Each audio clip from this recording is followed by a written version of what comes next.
Olha só quem voltou, sumiu do nada, nem avisou, mas era só preguiça mesmo, foi mal. E pra voltar, vamos falar do anime da vampira loirinha, que ficou famosinho por causa dessa maid pecaminosa aí. E pra começar o resumo da melhor forma, a primeira cena do anime é um bando de vampiros descendo o cacete em um monte de furry. Já voltamos com tudo, hein? E um dos vampiros vai reportar para a comandante que a vitória está próxima. Aí vemos ela, que não se parece nem um pouquinho assim com uma outra personagem, um outro anime por aí, sabe? O nome dela é Terakomari, ou Komari para os mais íntimos.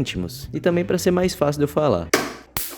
Caraca, o mosquitinho resolveu vir bem agora. E assim que ela ouve sobre a situação da guerra, ela vai toda naquela pose de chefona botando a maior pressão. Mas no frame seguinte vemos que ela na verdade tá mais pra um otaku que não sai do quarto mesmo. Apesar disso, ela não é qualquer uma. Ela nasceu em um dos clãs mais nobres do Império Mulnite, e o clã dela só tinha gente braba. Nos últimos 1000 anos, o título de General Imperial foi sempre passado adiante através desse clã. Ela até tentou atender às expectativas do pessoal, mas só acabou se frustrando, já que não conseguia usar magia, não tinha habilidades atléticas e era baixinha. Isso até daria pra relevar, levando em conta que ela tinha 12 anos na época e agora tem 15. Tô de olho em tu, hein, cara. Se cuida não. E também não poderia faltar o clichêzinho básico da vampira que não bebe sangue. Ela simplesmente não suporta a ideia de beber isso e decidiu ser uma vampira da paz, preferindo se isolar em casa do que ficar em uma busca louca por poder como os outros vampiros. Um dia, quando ela tá deitada, ela começa a sentir um desconforto na barriga e levanta assustada para ver o que era. E era o símbolo do clã dela que apareceu, mas sumiu do nada assim que ela viu. Mas a parte mais estranha não é nem isso, é que do nada apareceu essa guria aí no quarto que tem o poder de dar restrição de idade em qualquer vídeo. O nome dela é Vil Reise, e ela é uma das tenentes do exército do Império, que assumiu o trabalho de empregada da Komari a partir daquele dia. E depois da Komari achar que estava sendo sequestrada e tentar fugir, o pai dela entrou no quarto e explica que é a imperatriz do Império que determinou que ela deveria ter uma empregada. E obviamente ela fica confusa no porquê a imperatriz faria uma coisa dessa. Então a Vil, que é a empregada, pergunta se ela conhece os 7 senhores carmesins, e a Komari obviamente fala que sim, já que eram os mais fortes lutadores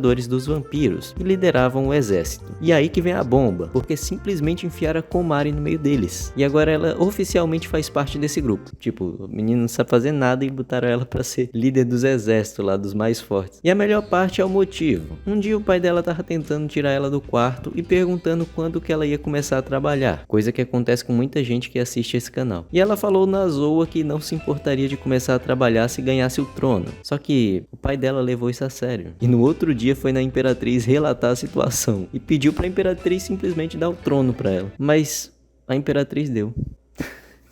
Tipo, do nada. Não, dá o trono pra ela aí. Tá. E depois do pai falar todas as vantagens da filha, a Imperatriz se interessou e firmou um contrato com ela. Mas a Komari não tem lembranças do contrato, e a Vil explica que foi feito enquanto ela estava dormindo. A Imperatriz se infiltrou no quarto e selou o contrato beijando ela.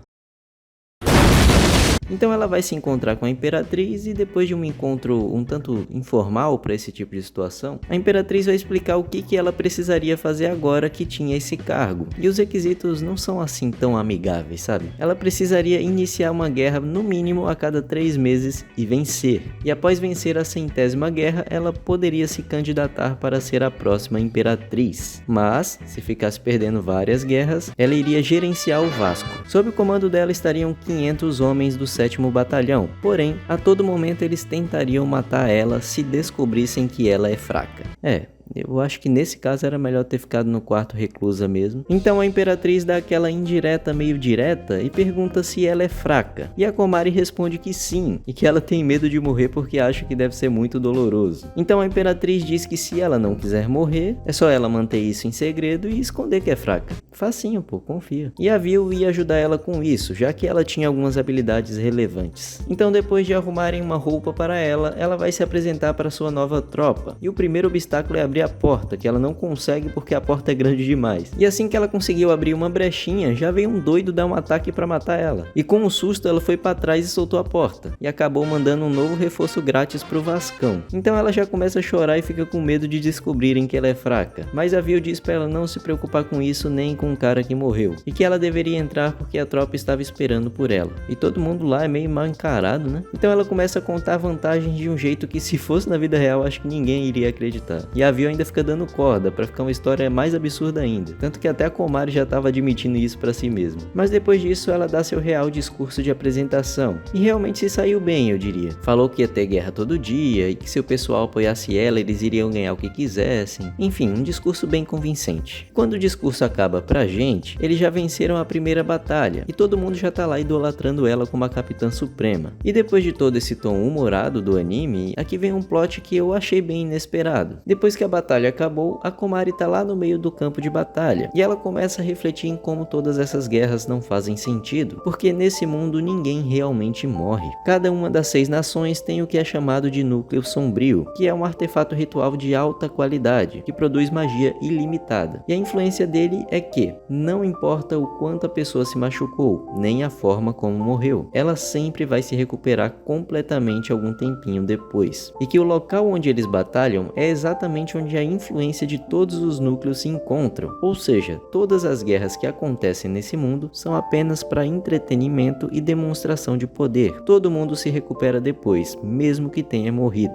A Komari fica bastante triste com isso, porque ela acha que uma guerra nessas circunstâncias é uma coisa absurda e sem sentido. É apenas um loop infinito de dor e sofrimento. Depois de refletir um pouco sobre esse plot, a cena muda para um outro dia, com a Komari prestes a acordar. E assim que ela abre os olhos, a Viu tá deitada na mesma cama olhando fixamente para ela. Então ela se assusta, levanta rápido e puxa a coberta, levando junto a monetização do vídeo. Obrigado, Viu Reise. E olha que essa é só a primeira coisa que ela apronta no anime. Então depois de se vestir, a Viu diz pra Komari dar uma olhadinha no jornal do dia. E eu não mencionei, mas depois de vencer a Primeira Guerra, uma jornalista apareceu para entrevistar a Komari e fez várias perguntas invasivas e polêmicas. Mas a Komari respondeu todas com aquela extravagância do discurso que ela tinha feito antes. O problema é que a matéria sobre essa entrevista foi totalmente distorcida, e as respostas da Komari também, criando um monte de fake news sobre ela, começando a achar que essa parte foi inspirada no Brasil. E a forma como tudo isso foi escrito ficou de um jeito muito provocativo para as outras nações, que ameaçaram fazer a Komari assinar com o Vasco a qualquer custo. Não espalhem, nem criem fake news, meus jovens. Sejam pessoas decentes. E depois da Komari ficar desesperada e se enrolar na coberta dizendo que não vai sair por nada, a Viu faz uma coisa muito cruel, porque ela pegou um poema que a Komari escreveu e começou a ler, dizendo que se ela não saísse do quarto, ela iria tornar isso público. Aí a Komari começa a chorar e tem essa cena fofíssima dela implorando pra Viu não mostrar isso pra ninguém. E nem a Viu aguentou a fofura e já foi logo abraçando ela. Se cuida, Viu. Tô de olho em tu também. E antes do episódio acabar, a Komari vai dormir e começa a sonhar com 3 garotas batendo nela, como se estivesse lembrando de algo que aconteceu no passado, e começa a chorar enquanto dorme. E com esse gancho o episódio acaba. Eu até iria resumir mais episódios nesse vídeo, mas iria ficar muito longo, então fica pro próximo caso vocês queiram. Aí é só avisar nos comentários, beleza? Se é novo por aqui e gostou, tem vários animes já resumidos aí no canal. Confere aí. Fui!